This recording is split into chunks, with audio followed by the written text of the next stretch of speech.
guys, this vlog is really about my why I moved off grid, why I've decided to do this, why I've given up the comforts of my rented house. You know, I had a nice house, all of the little bits and pieces I wanted in there. You know, I was saving like anybody else to buy nice things for this house that was never going to be mine, that I couldn't put photos up in or, you know, ever call it really truly my home. As a single mum, I was stuck. I couldn't afford to get onto the property ladder. And I think, to be honest, guys, it's got harder and harder as, you know, as each generation has gone. So for me, the move to off-grid was something that took me around 2 to 3 years to actually have this hallelujah moment, essentially, of, you know, this is the life for me. I'd, like you guys, probably many of you out there, I'd sat here and watched other people on YouTube, you know, building these vans, thinking, oh, I wish I could do that, you know. I wouldn't be able to do that. Talked myself out of it already, you know, as I tend to. As I mentioned in my very first vlog on this channel, I'm somebody who very much thinks all the time. I get inside my own head to the point where it freezes me. So, you know, this build has been challenging mentally, physically, you know, soulfully, spiritually. I've not only been learning to build a van as well as moving out at the same time, but I've been learning to rebuild my life, guys. I've been learning to rebuild me. As I say, I've struggled pretty much all my life, probably like many people out there. You know, I've been in abusive, violent relationships in my younger years. I brought my daughter up single-handedly as a single mum, and I've always worked, and I've put myself through college to become an electrician. Worked many jobs, you know, lots and lots of long hours to try and just make something in my life. Never really had any real direction, guys. Didn't know what I wanted to do, just going along like a cog in the machine, paying my taxes, and, you know, just the same as everyone else, you know, just wanting a peaceful life, a little house of my own, a little bit of land where I could grow some strawberries and some potatoes, and, you know, that was me set. That's what I wanted. But as my daughter left home, I was working a toxic job, which I was stuck in for around 3 years, and it destroyed me. And when I look back at it, I actually think it was my second awakening, if you like. I kind of woke up to the ways of the world 13 years ago, 13 years ago, where I first had my eyes truly opened, the veil lifted, if you like, you know, the matrix, the system, the media, the Rothschilds, the Illuminati, whatever you want to call it, the corruption in society. That was when everything, the penny dropped for me 13 years ago. And now when I look back, this whole cycle that I've spent in this rented house has really been soul searching, through some very dark times. I've fought my demons. I've tried to deal with past traumas. You know, that's still a work in progress. But this house really has been my becoming. Although it feels very much like a ball and chain around my neck at times financially, I've realised it's been my safe haven. It's been where I first awoke to the ways of the world, and it's where I had my second awakening back in March this year, which is when I had a mental breakdown, guys. I was suffering from extreme burnout. I was severely mentally ill, physically ill, and I was like, this is it. What am I doing with my life? You know, I cannot move into another job exactly the same and then have the same problems. You know, it was just like same shit, different day, you know, and I just thought, what the hell am I going to do? Now, guys, I love my work as a Sparky. I really do enjoy what I do, but I ended up contracting for a company, which is what I'm doing now, actually, but it's a different company and they're brilliant. Obviously, I can't talk to you too much about that, but yeah, so the first company was just horrific, and I came in as a technical manager, overseeing a team of 31 engineers, and I was working 5-6 o'clock in the morning some mornings, and, you know, getting up, and just my day was just busy as soon as I got up, you know, trying to play catch up from the previous days. My phone would start ringing from 7:30 in the morning, and it would go all the way through until probably 7:30 at night, and I would find myself on my laptop up until 11, 12 o'clock at night working, trying to deal, with things that had happened in day that I couldn't deal with outside of work or inside of work, because I just didn't have the time. I was taking in excess of probably 250 to 300 phone calls a day, whether it was from my engineers, whether it was from customers, suppliers. I was dealing with bookings, I was dealing with scheduling a team of engineers, and something had to go boom, and it did. As I mentioned before, I lost a tooth because I fractured a tooth through grinding my teeth, which I still do when I'm stressed.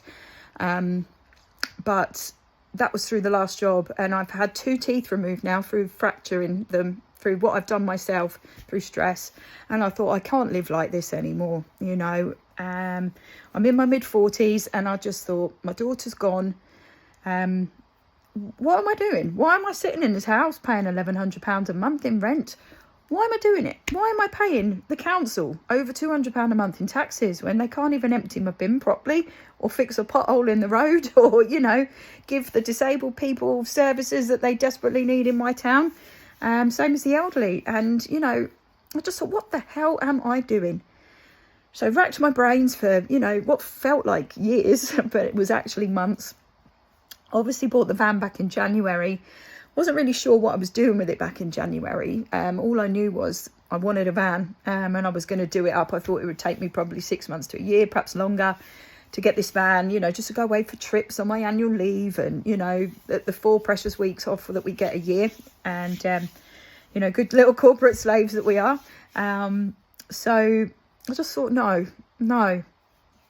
And I couldn't afford to buy the bits for the van either, because I was paying so much in rent, so much in bills, and it was drowning me. I was left in a lot of debt a long time ago by my daughter's dad, and that I never really truly recovered from that. It took me years to get over it. My credit score was impacted. It was dreadful, a dreadful time of life. But now things are back on track for me. I've dug myself out of these holes, and I'm still a work in progress, guys. I'm still healing. I'm still learning every day. What you see on YouTube, you think people have got it all together. I can tell you now, I don't have it all together. It's just something that I needed to do. All I knew was I didn't want to be in this house, and I didn't want to be partaking in society as much as what I was or am still at the moment. But I just knew I had to change my life. So, looking through socials one day, looking for inspiration. I'm part of all these alternative living groups. I've always had a interest in vans and camping, and, the outdoors and nature. It's always been a part of me. Just come across this post one day and asking about anybody out there after a plot in Suffolk. And I live in Suffolk in England, and I thought, this is too good to be true. I thought it was a scam at first, and I remember the day I went over there to check it out, and I was quite nervous and thinking, what am I walking into? I just had no clue. But the chaps over there are lovely. I needn't have worried anything about it. They made me feel really at home. Really nice guys, and just over £100 a month, guys, is what I'm paying for this long-term plot. It's right by a river. I've got trees next to me. I was there today and I could hear the river babbling down. I was drinking my cuppa and just thought, this is all I need in life. And it was complete peace of mind. I didn't have to worry about my house. It was just bliss. And every part of me was screaming, this is exactly what you want. For the first time in my life, guys, I felt like I was doing something right, and for me. Obviously I've got 21 days now. I'm getting a bit emotional, I don't know why, but I've got 21 days now to get out of this house.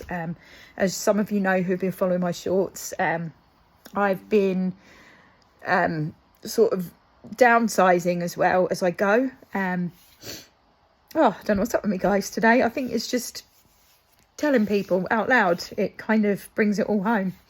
Give my head a wobble. Anyway, so I've been downsizing every day, little by little. Every time I go past the dump, or I've got friends who want something, I'm offloading it all onto them. It's been hard. I've been working up and down the country while I've been doing this. And it's been challenging mentally, physically. spiritually in every single way. But do you know what, guys? I would not have this any different. The struggles I've gone through, the self-doubt, the procrastination, I've pushed through it all. And I'm proud. I'm proud of what I've achieved. And some days it feels like I'm not moving forward at all. But then when I look how far I've come, and I'm like, Sarah, I've got to stop doing what I've always done, is beating myself up because things haven't been perfect, or they're not finished, or things are half finished. You know, I work a lot of hours. My work takes me up and down the country, guys. You know, it's not like I'm here every day and I can just get on with it weekends and evenings. I can't. I squeeze this in around my life at the moment. So the goal now, guys, is to get the van ready to live in, just to be habitable for now. Moving day, as I say, 21 days, end of August. So bank holiday weekend is my official move out date.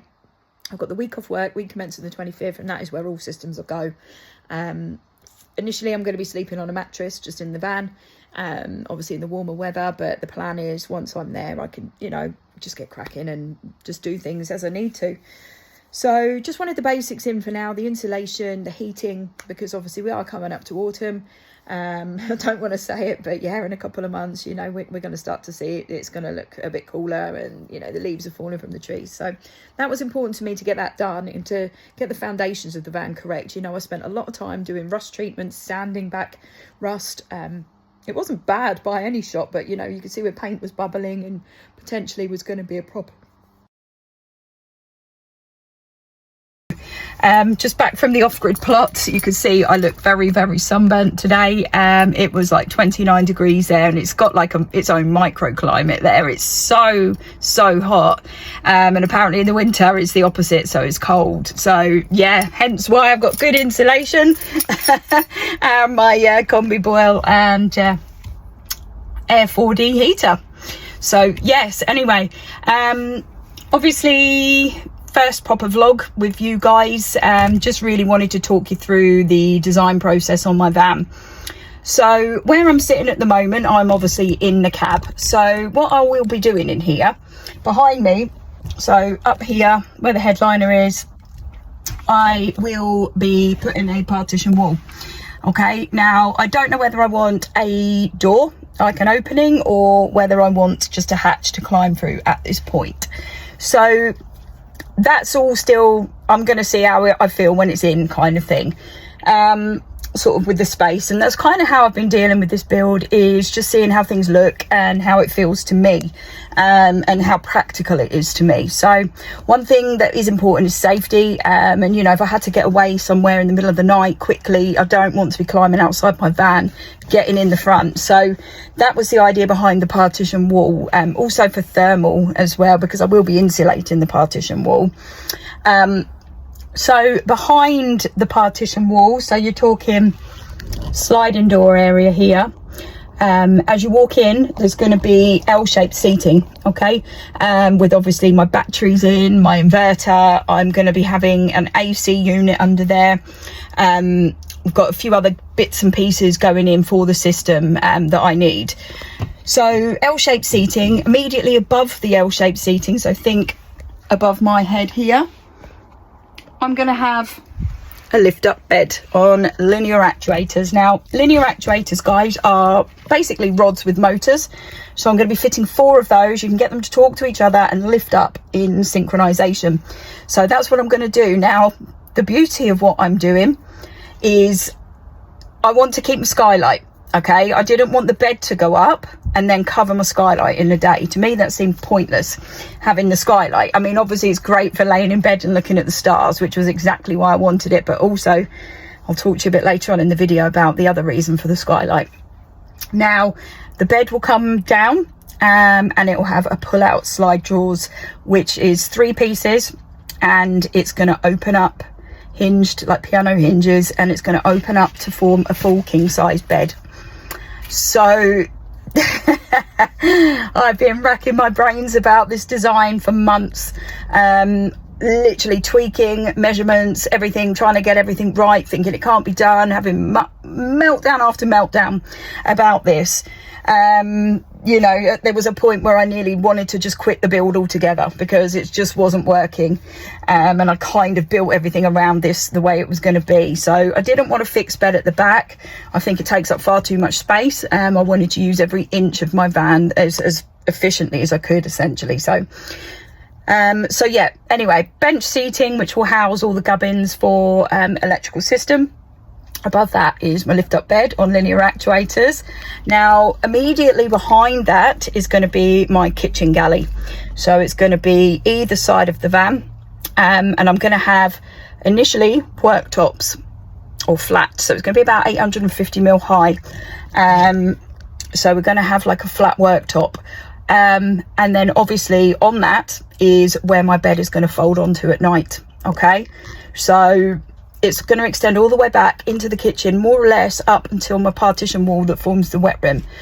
There will be space to get out of the bed, and I've designed my fridge, freezer and everything around that, you know, so if I want to get out of bed in the middle of the night and go grab a drink, I don't have to lift the bed up to get into the freezer. So it's been designed within a millimetre of its life.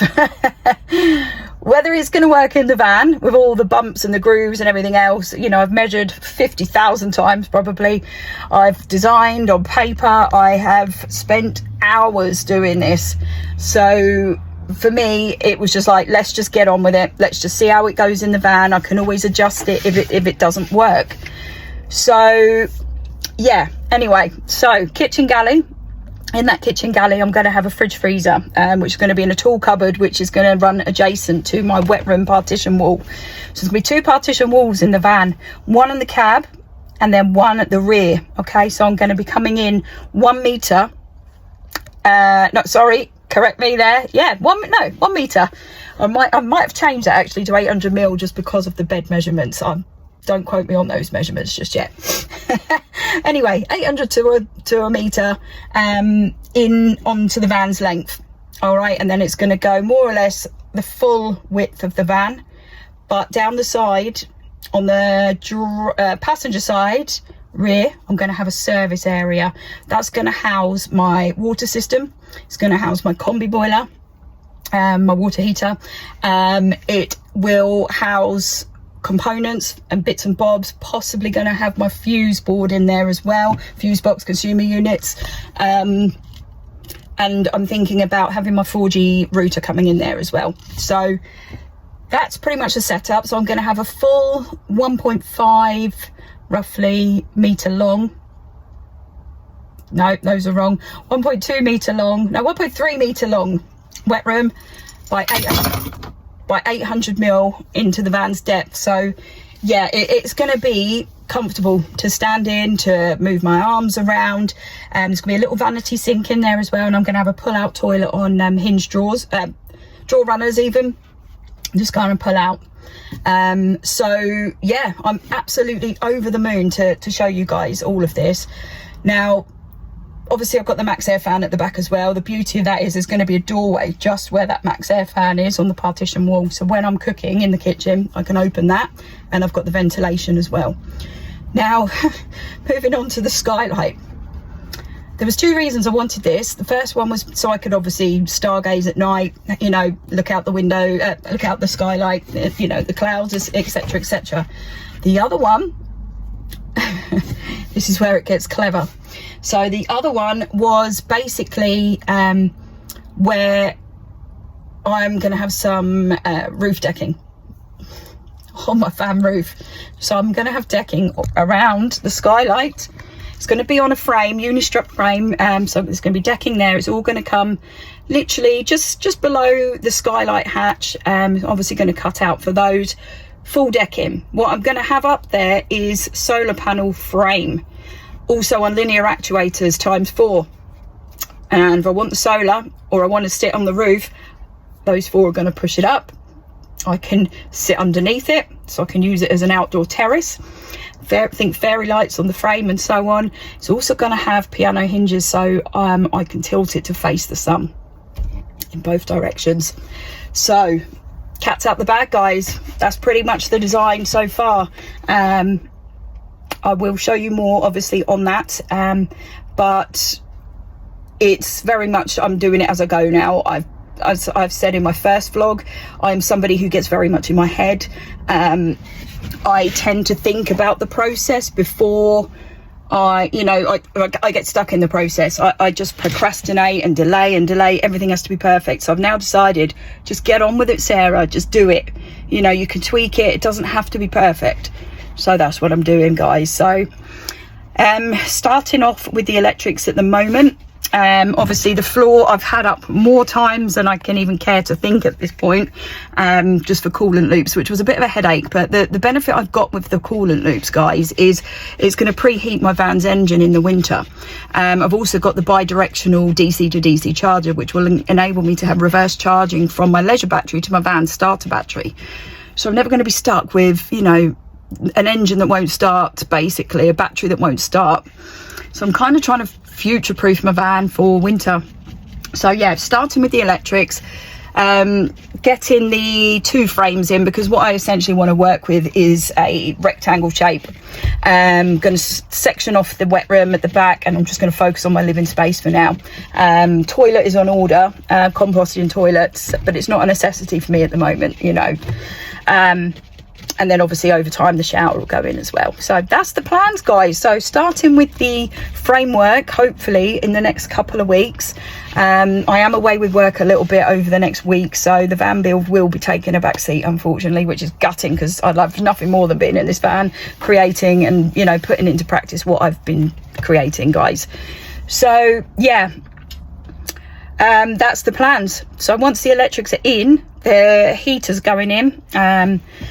Now, something like the diesel tank underneath my van, I am actually paying somebody to lift out for me, because the fuel filler pipe has to drop out.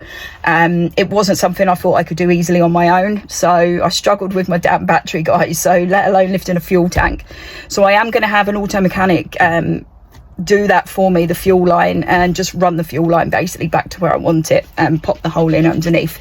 So yeah, and again, the coolant, the van's coolant loop, I'm having a mechanic do that as well. That's not something I was prepared to do myself and start messing with coolant loops on the engine and stuff. So yeah, some things I want the professionals to do. Do you know what I mean? It's not worth the DIY risk. I'd rather have it done properly with work that comes under warranty, essentially. I've just realized how burnt my nose is, guys. Anyway, that's that. You can see the absolute carnage behind me. I've managed to put the tent up today, the portable tent shed thing, at the site, and I'm probably going to spend my first weekend over there next weekend, guys. I'm going to order a mattress and just get a feel for it at night. So I'm really excited for that. I've got my camping stove. I'll have a mattress. I've got insulated van. What more do I need?